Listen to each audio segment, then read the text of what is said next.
Welcome everybody to the first in a series of videos that I'm going to be doing with people who, you might call them celebs, I just call them people, because it's so easy, isn't it, to get caught up in the drama of what's going on. It's so easy to trip ourselves up. Everybody's talking about the importance of mental health, and now it's more important than ever. So not too long ago, I was lucky enough to meet Caprice at an awards evening. I was comparing, she was speaking and also won an award. And we decided then that we'd have this conversation about mental health. And since that happened, everything's gone into lockdown. Coronavirus has hit, everyone's gone into fear. And we said, you know what, let's bring this online. Let's do it so that people can watch the recording wherever they are and see if we can just spread a little bit of positivity. So Caprice, thank you and welcome. Oh, thank you. Thank you. It's, yeah, what a change from the last time I saw you. Woo! It has. It shifted a little bit, hasn't it? Just a bit. Just a bit, yeah. Yeah, but just sort of getting used to it, getting used to different momentum, getting used to different habits, getting used to different norm, really. Yeah, absolutely. Absolutely. For anybody who doesn't know who you are, and I can't believe anybody watching this doesn't, do you want to just give a quick rundown of who you are, what you stand for? Okay. Well, I started modeling 500,000 years ago, and it went really well for me. I've done, oh my goodness, I think it's over 350 covers and over 200 TV shows. You know, I've been very, very, very fortunate. Been in the entertainment industry for over 20 years and have been able to make, you know, money out of doing it. So what do I stand for now? Well, I'm a mommy, so that comes first. Your life changes completely overnight. I love to support women. I'm such a girl's girl, and it's tough out there. And especially in Europe, I think it's still a man's world a little bit, and it's tough. And I think you could succeed and you can make a successful business and a success out of yourself at any age. And I have done that 3 times, and I'm 48. So fantastic. You're never 48. Get out of here. Cool. So what are the businesses that you're most passionate about now? Because you've got some of your own ranges going on, haven't you? Well, I mean, it's so strange, Taz. I thought, you know, with everything that's happening, what I'm really passionate about is my home line. So it's my Caprice home. And gosh, it's sold pretty much everywhere. Next, Very, Gratzens, you know, all the big stockists. And we just opened up in America, in Dubai. And, you know, with everything happening, I thought, holy smokes, this is really going to impact things. I've got to readjust. And I didn't want to let go of any employees. And, you know, because that's my first priority there. So because they have families to look after too. Yeah. But it's been good. It hasn't been affected at all. It's very strange. Oh, that's amazing. Yeah, thank goodness, because, you know, everyone is still has their jobs, you know. Yeah. And so, but that's my number one passion. And then I love speaking. I love going to events and speaking about things that I'm passionate about and things that have happened in my life and share them with other people. And maybe they could, I don't know, I don't like to say get inspired, but maybe they can relate to it, you know, and know that they're not alone, you know. You know what, another speaker I was talking to some time back said he really struggled with people calling him inspirational. And I said, you know what? If people are inspired by what we say, that's really none of our business. So let them be inspired. You do come out with inspirational stuff. I mean, again, that's how we got talking. You started talking about mental health struggles on stage. Yeah. I started talking about that. None of us was scripted. We just ad-libbed. And I think that can really inspire people. So soak that up. Yeah. I think it's all semantics. I like to say that they just could relate to me and I can relate to them. And a real, one of the big issues I think today is mental health, especially, gosh, well, of course, without, what's going on now, it's just affecting everyone. What's so weird as well? It's kind of unifying everyone as well. Isn't it just? The sense of community is amazing. Unbelievable. Yeah. Regardless, where you are, where you're from, your age, if you're wealthy, if you're not, if you're famous, if you're not, it's unifying all of us, and it's impacting all of us sort of in the same way. It is. So it's an interesting time, but maybe the world needed this. I don't know. I don't know. We've been saying similar things. I was on a panel this morning, again, another mental health panel for a webinar. And I was saying, it's that old analogy, isn't it? That you can look, if you look at a flowers growing, you can either look at the shit they're growing out of, or you can focus on the flower. And it doesn't mean that the demure doesn't exist, but you can choose where you're putting your attention, on that beautiful flower or on the dung. And it's the same thing here. It's so easy to catastrophize and go into, oh dear, people are dying and my business is going to crash and I don't know how I'm going to cope being locked up in the house, sometimes on my own, sometimes with family members that I don't get on that well with. Yeah. But there's goodness here too. So many people pulling together and doing good things. No, that's true. And I always say, you can't control what happens in your surroundings. You can't control it. Don't try because you can't, but you can control how you react to it. Yeah. That's what you can do. Yeah. And for me right now, initially, I just thought, oh my goodness, the business, my family, who's going to eat? Oh my God, but I mean, everyone has gone through that, but the government has stepped in. Things are sort of working out. They're just working out. There's still a lot of uncertainty, but when in life is there ever not uncertainty? It's just the degrees that vary, isn't it? Yeah, that's true. And a lot of the things that, one of the successes I found in because I've had multiple businesses that I've done well at throughout the years. And one of the reasons is not to react. Us as women, the first thing we do is to react emotionally, which is a disaster. It can be.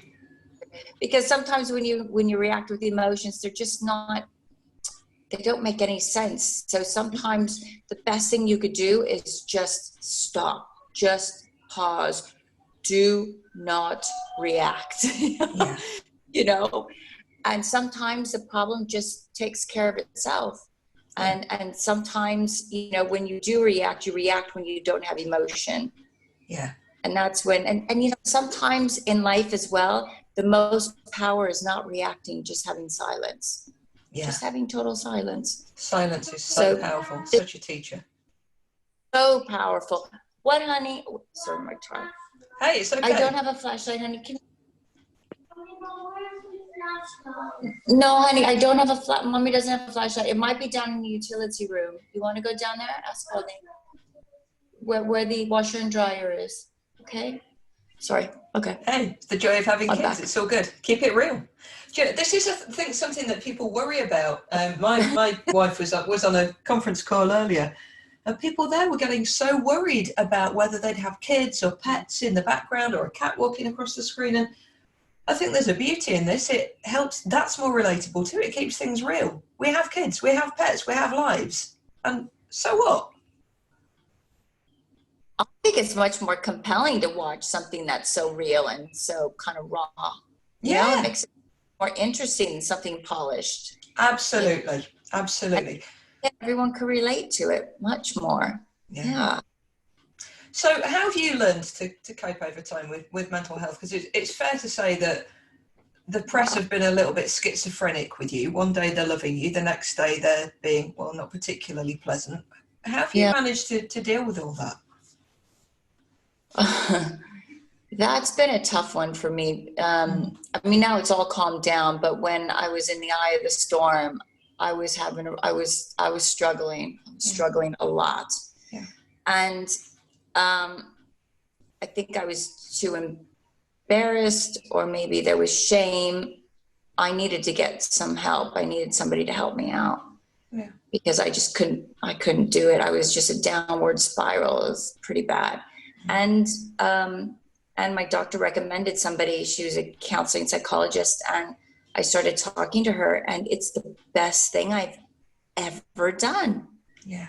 Ever. Somebody that's not biased and a specialist, you know, not just a best friend or somebody that's not emotionally attached to me. And that really, really helped me. And it's okay. I mean, you know, initially I didn't want to talk about it because it's embarrassing. And, you know, you just feel shameful. I know it now, it sounds crazy to me because it's amazing. But initially when I started seeing her, I had all these kind of emotions and I didn't want to talk about it. But thank God for this woman. She got me out of the rut. Yeah. And she got me to believe in myself again and to get back to being myself again. Because, you just start to believe that you start to make up these fantasies in your head and you start to make blockbusters in your head and it just gets worse and worse and worse. And sometimes, again, you just need an external person. So I recommend somebody 100%. If you're having a tough time, you can't do it on your own, and it's okay. You're not alone. You are not alone. And everyone from all walks of life, you know, is in the same kind of boat. But get some help. It's the best thing I've ever done. Totally. So that's a really interesting perspective, because I've long been saying that we need to talk more, but like you, when I went through some of my mental health struggles that resulted in breakdown after I tried to check out and broke on my back and been interrupted before I went over my parents' banister with my childhood karate belt around my neck, all the stuff now I look back and think, was that really me? Yeah. But until I got to the point where I accidentally told everybody, I went to put a video out to just friends on Facebook and forgot to hit friends only, and it went viral. And until that point, I was kind of telling people that it was important to talk. But as you just said, there was so much I wasn't actually being honest about. You know, metaphorically, I wasn't making myself naked. I was just taking my socks off. Mm-hmm. And it was only when I hit that button and it went all over the place that I realised nothing bad was going to happen if I was honest about things. Yeah. And actually it helped people. 100, and it helped yourself too. Yeah. Like when people listen to me, I listen to that. You know, we all help each other. Yeah. It's not, you know what I mean? And we all share our stories. It's powerful and it helps people and it helps yourself, you know? Yeah. It's just the worst thing you could do is to keep it inside. Yeah, squash it down, because then it will distort and come out in a different way, and that's not good. Oh my God. And then you make these crazy blockbusters up in your head that are not existing. Yeah, we're filling the gaps. Not existing. Yeah. You know? Yeah. And so that's what was happening. And at 48 years old, I've never seen a therapist or a counseling psychologist in my life. And I needed to do that. Yeah. And it took me a while to get there. But when I got there, wow. And now I have, you know, one of my girls in my office, she's seen someone and she's saying, oh my gosh, Cap, it's the best thing I've ever done. Yeah. Thank you so much. You know, and then there's quite a few other of my friends that are seeing somebody now. And there are so many routes now, aren't there? There's so many different options. You know, you've got counsellors, you've got psychotherapists, you've got coaches like me, you've got all kinds of different therapists, you've got healers. There's so many different routes that we can take, even through to just being able to call Samaritans if we need to. The power of talking is mind-blowing. So what's it like for you now? Because we're all here saying, oh, isn't it terrible? You know, we're stuck indoors. But for us, when we go through something, we can kind of go through our long, dark tea time of the soul in private. But for you, when you're in the public eye, what's that like for you? How do you manage that? Well, you know, it's a little bit strange. Every time I go out to go grocery shopping, I don't know where they are, but they just keep on snapping away. I had pictures of you putting the bins out a couple of weeks back, didn't I? It's like, really? This is news? How is that news? That was a little bit ridiculous. And what, honey? Oh, you found it. Oh my goodness. That's okay. Oh, sweetheart, I'm just doing an interview. You want to say hi? Hi. Hi. Okay. Glad you found the flashlight. Okay, yeah, and said he found his wallet. Okay. Oh, cool. Yeah, that's a bit strange. And then every time I go to the grocery store, they're snapping away. But, you know, I mean, And then sometimes they're nasty comments and sometimes they're nice. I just have to learn to ignore that. But again, if I do get upset by it, because there is so much hate out there. There is. People are unbelievable. Where do you think that comes from? Is it actually hate, or have people got all kinds of other stuff going on and they're just using you as an outlet? Well, obviously, I mean, that's what people say. It's their issues, not yours. But still, it's hurting though, I guess. It does. You know, I'm human. I've got emotions and I'm sensitive. And, you know, it's just a little bit wow. But, you know, again, just talking it through and then able to let it go and, you know, developing a thicker skin, you know, because again, they always say that it's more their issue than what you're doing. You know, it's things that are going on in their life. Yeah. But whatever the case may be, you know, now I always try and just look at the positive. At the end of the day, I'm blessed, you know, this life, entertainment life. Yeah, it has its ups and downs, but I've never had any formal education. You know, this is all I know, and I'm able to make a living, and a really good living, and I'm grateful for that, you know. And I think with everything, and I love it. How great is it that I'm able to wake up and love what I do? That's pretty fortunate. So with everything, with all of us, we have ups and downs and ups and downs. We just have to learn, again, like I said, how to react to the downs, you know? Yeah, we do. Respond, not react. So do you have any daily practices? What are the kind of the tips or the coping mechanisms that you could share with people? I like to do a lot of meditation, and people, sometimes it doesn't resonate meditation because they want instant gratification, you know? Mm-hmm. Yeah. But I could assure you with meditation, if you just keep it up and be a little bit patient, you will get so much gratification out of it. And all it is you staying still and trying to just empty your mind of thoughts. And it's okay, because sometimes you'll get 5,000 thoughts coming through your head. And you just have to focus in on one thing, and just keep on trying to still your mind. And if you keep on practicing, just like if you keep on practicing anything, you'll get good at it, and you'll get better at it, and then you'll see more rewards from it. So meditation has really, really helped. And again, talking to Dr. Catherine has been just amazing, you know, and you do the same thing. So talking to people like you has been godsend for me. It's been really amazing. And also, I just try and be positive. Now, it's easier said than done, I know.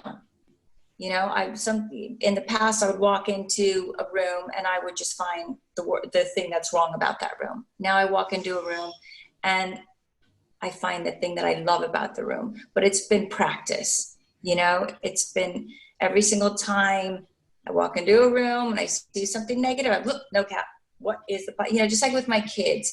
This is great for all you moms and dads out there. Play the positive game. You know how kids, Mommy, I want it. Mommy, I don't like it. Mommy, I want a flashlight. Oh my God. You know how fortunate you are I remember when all I could afford is, you know, pad thai and bagels and cream cheese, because I just couldn't afford to eat properly. I mean, you are so fortunate. I said, okay, positive game. I want you to tell me something that you're grateful for.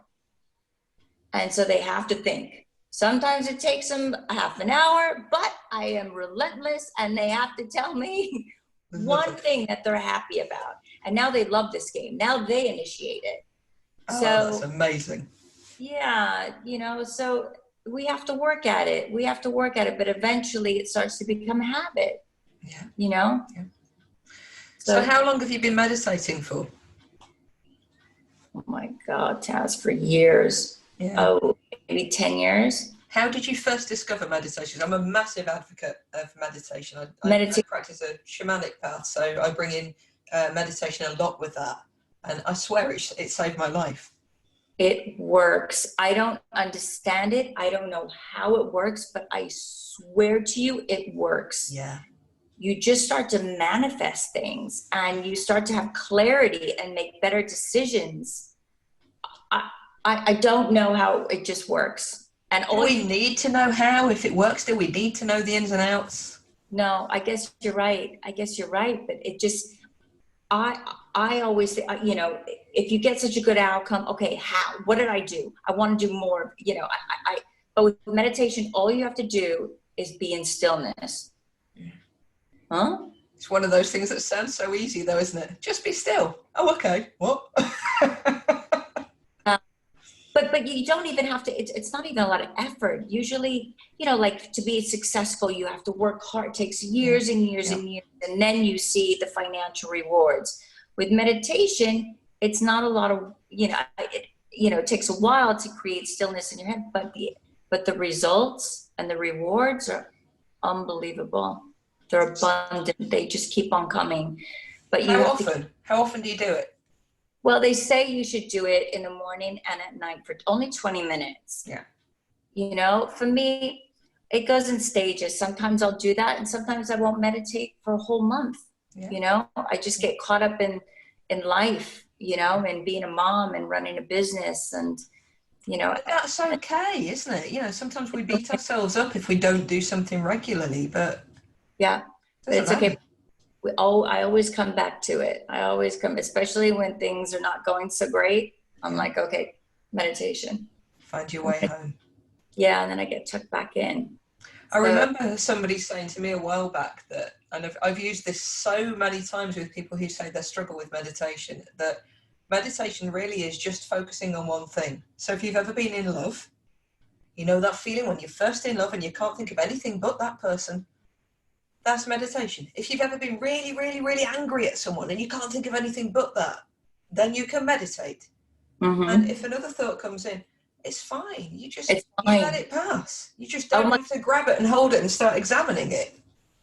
No, but that's exactly it. It's okay. But just realize that you have tons of other thoughts and try and make it still again and think of one thing.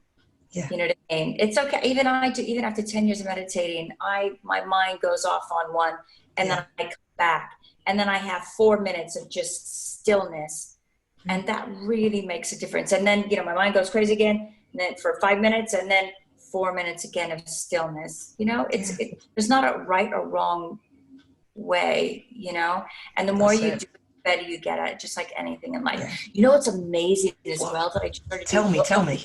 Amazing. Wow. It's called transformational breathing. Mm-hmm. Holy smokes. Tell me. That is crazy powerful.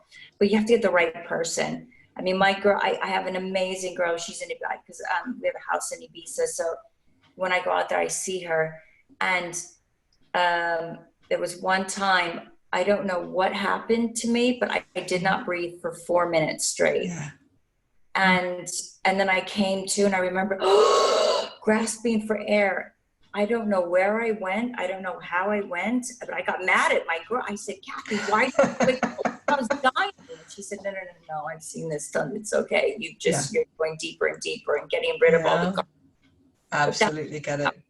Breathwork's massive. So many different elements of breathwork, and it's amazing. There's a practice I teach some of my guys that I learned from a guy called Chris Lutticher, which is called recapitulation. And when I first learned it, you sit back to back and you just turn your head from side to side and breathe. And it's about letting go of the stuff that doesn't serve you. In NLP terms, it'd be like collapsing an anchor. But when I first started doing that, I went so deep. And I remember I did the same. I just stopped breathing. And Chris had to come on and keep breathing, Taz. It's important to keep breathing. And now, if I go deeply into meditation or if I'm doing journey work, I very, very often just stop breathing, and it's okay. We start again. It's okay. You turn your car off sometimes. It doesn't mean your car's going to die. Yeah, but it's a very strange sensation. Isn't it? When you realize that you don't need to suddenly gasp for air, and it's just stopping and slowing and just, it's oneness, isn't it? It's so powerful. It's so powerful. But if spirituality and mindfulness and meditation and transformational isn't for you, then, you know, and you're struggling in life, you've got to get some help. You know, you've got to get somebody to talk to. And like you said, there's tons of different outlets. Yeah. I mean, even just something like simple box breathing, you know, you breathe in for 4, pause for 4, out for 4, in for 4, pause for 4, out for 4. That's so simple. And there's such an axis here between kind of left brain and right brain. You might have heard sometimes I use a hashtag hippie shit whenever I'm talking about my spiritual stuff. Mm-hmm. Because when I first started talking about it in a business setting, some starchy old dude said, "That's a load of hippie shit." And I said, "Yes, it is. Thank you very much. I'm going to use that for a hashtag and take it." And so some people get irritated and think that I'm kind of demeaning spirituality. It's not that. It's about bringing it down to a level where those who would normally be very left brain are open to exploring. Because all of these things, whether we see it as, you know, prayer, gratitude, breathing, mindfulness, meditation, there's a massive line between really, really woo and really, really scientific. And a lot of these practices, you could plonk anywhere on that line, depending on your own mindset and outlook. Yeah. I mean, I agree, but you're very good, because with you, you know, you meet somebody and you'll talk their lingo so they could relate and they could understand it more. They don't think you're being hippy dippy or whatever. I mean, that's why you're so good at what you do. Thank you. But I think you're good at that too. I mean, look at when you stood on that stage at the Mibra Awards and you talked about some of your struggles, and that you were holding that whole room, and it wasn't just because, oh wow, it's Caprice. It was because of your story, and you were speaking with such truth and integrity and authenticity. And when you do that, it cuts through the noise for people. So I think you have that too. I was so grateful to you for expressing that so freely. I think you made a massive difference. But I normally don't talk like that when I do my speeches, but I just felt safe, and I felt it was the right call, I think, for that. That was a really special night, and with really special women. So and you got your award that night, Celebrity Mum of the Year. Oh yes. And they said, "Oh, mommy." They were really excited. They were proud. Bless them. Well deserved. So before we wrap up, given that you've said you're so passionate about helping mums, and particularly mums in business, there are going to be lots of mums in business and dads in business actually, who again they're struggling. They've seen their business being really impacted by what's going on. Yes. What's the one piece of really sterling take-home advice that you would leave them with to just help them get through not only this, because we'll come through the other side of this coronavirus pandemic and we'll start to rebuild. What's your one piece of advice to help people keep it together and just breathe through it and just know they'll be okay? Well, one, you will be okay. We will all be okay. But maybe this is a time for change, and we all don't like change. We just like very comfortable, safe. But the best thing that we could do in our life is change. And I think that's what a lot of people are reevaluating, maybe looking at different career paths. You know, they aren't particularly happy where they are. And this is your chance to really reevaluate and to go for it. You know, fear is our biggest, just go for it. You've got to go for it. Don't be afraid of change. And this is all of us, we have nothing but time right now. You know, we're forced to have a lot of time. So take advantage of that. And another thing as well, family time, that's really, really important. We all get locked in to our businesses and our day-to-day. This is one thing that I'm really taking, even though it's driving me nuts. Homeschooling, yay! Yay, homeschooling, yay. Oh my God. But, you know, I'm really spending some great quality time with my kids. And even I'm now looking at other new business ideas again, you know, but this is actually inspiring me. Yeah. So it's all how you look at it. Try and be positive. We're all in it together. We will get through it 100%. And don't be scared of change. Maybe you need this change. Maybe you need a change in your life, a change in your career, a change in whatever it may be in your life, but go for it. Don't be afraid of it. Go for it. Caprice, that has been amazing. Thank you so much. If people want to find out more about you, more about your businesses, more about what you're doing, where's the best place for them to find out more? Well, I mean, I actually do not all my social. I did quit Twitter because there was a lot of hate going on during that really horrible time. So I just said, I don't want to give you a platform anymore. So I got rid of Twitter, but I'm on Insta, and I actually do it myself. And I try Good for you. To everyone. I have other people do Facebook because I just can't do everything. But if you want to reach out to me, go on my Insta feed, and that's actually me. So I'd love to hear from you. Thank you so much. You have been a beautiful guest. I cannot thank you enough for sharing your time so freely. Thank you. Oh, thank you, Taz. It's always so lovely to see you and to talk to you. You too. Thanks. Okay. Bye. Bye-bye.